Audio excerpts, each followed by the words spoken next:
But Adderall there should be no place in the NFL for Adderall. There was a kid that came my contract year 4, when Chuck came, the new regime came. We had a new special teams coach. He was a joy. I mean, he's actually a good guy, but in his first year with some power, I don't think he handled it properly. Now I've gotten a chance to chat with him or whatever. My first conversation with him, he literally said to me, he said, you need to lose some weight, you look bad.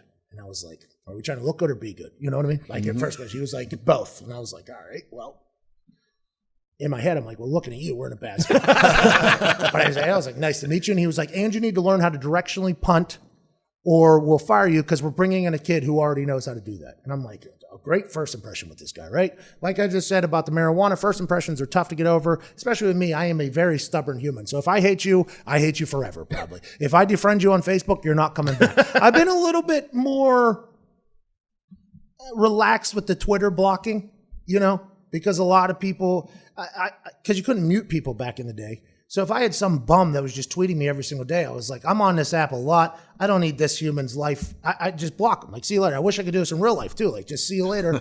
And then everybody deserves it. But now I'm getting older. I'm realizing grudges need to be put away because it's not good for you. So I'm unblocking people. But this kid that came in to compete for my job, I would go into the facility, by the way, at like midnight. I was going in there at like 1 a.m. I couldn't sleep because I was trying to learn how to directional punt. You got to remember when I was drafted, I didn't even know how to punt to begin with. So, I mean, it was just like a couple years later, and now it's my time to potentially get paid. It's my contract year. I just had my best year just bombing the ball right down the middle of the field like all the greats have done. Shane Leckler, Andy Lee, you name it. All the great punters just bombed the ball down the middle of the field, which is what I was doing. I was trying to learn how to punt. So going into my contract year, when I'm finally going to potentially make money for my family, it's going to be good. I get told by the new special teams coach that I either learn how to do this or I'm going to get cut because they're bringing in a kid. I was like, all right, well, us McAfees, we work. That's what we do. You tell me I'm going to do this. Even though I hated the way you delivered the news to me, I'm going to figure it out. So I couldn't sleep at night. I'll go in there late night. Me and the security guy at the Colts facility was hilarious relationship. The lights would go on. Some alarms would probably go off at Ursay's house or whatever. And then the security guy who had been sleeping in his car out front would have to drive back there. And he's actually on the phone. He'd be like, oh, it's McAfee. I would have my iPad or my iPhone plugged into the music. I'd be blasting Young Jeezy at like 12:30 a.m. in the indoor facility. Now it's against the rules. I'm probably not even allowed to have balls in there at the time. But I was like, I'm going to figure out how to do this directional punting thing. And I did. I picked it up pretty quick. I felt pretty good about myself, but I put in a lot of work with it. And the new kid comes in. And he's this kid fresh out of college. He's out of San Diego. And I'm watching this kid punt. And he won't talk to me in Vinatieri at all, right? So obviously they had told him, like, you're coming in here to take this guy's job. And for me, I don't care if you're going to do that. If I'm around you every day, like, we have to talk to each other. Like, this is just not going to be a thing. He was dialed in, focused, and his eyes were massive every day.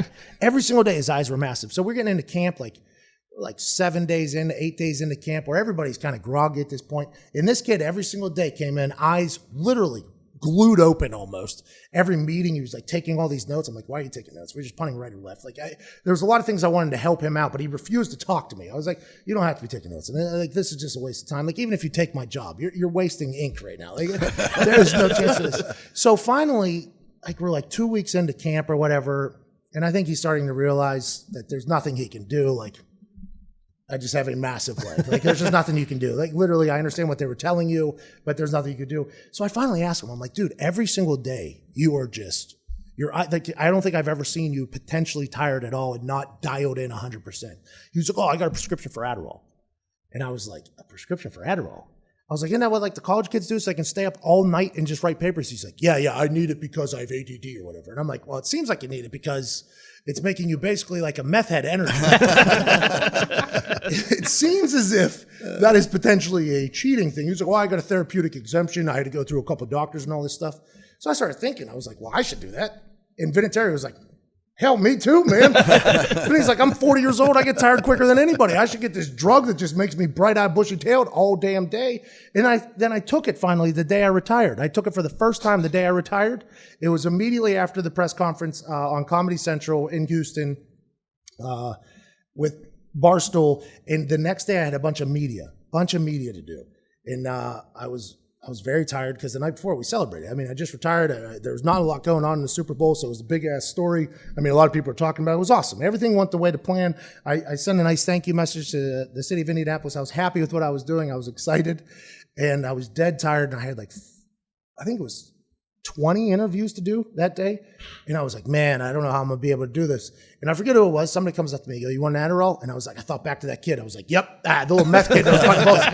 I was like, let me see how that is. I was, 4 or 5 hours into it, Todd, you were with me. Yeah. And I was ready to jump over a fence. I was like, man, if I would have taken this my entire career, I'm probably starting quarterback for the Indianapolis Colts. I was just rolling. And if Adderall is legal, which is obviously a performance-enhancing drug, and Toradol is a lifesaver in the NFL. I will never want them to ban that, but we have no idea what that does to your liver or kidney. And if all these all these pain pillars and all these things that do it, why isn't marijuana legal? At this point, what are we even doing? Why is it not legal? Why is it not allowed in the NFL? It's only a matter of time. Let's hope we get to it, is all I've said. Big tobacco. It is. We're down in Winston-Salem, man. We were down in Winston-Salem for that Wake Forest, North Carolina game, and they were having a town hall on how dangerous vaping is. Come down to the town hall to learn how dangerous what your kids are doing and how great tobacco is. Cigarettes are still great for you. Especially when you roll them by hand. Because not only are you smoking carcinogens and tar, you're smoking love. And that's what we need down here. You don't need these filters on there.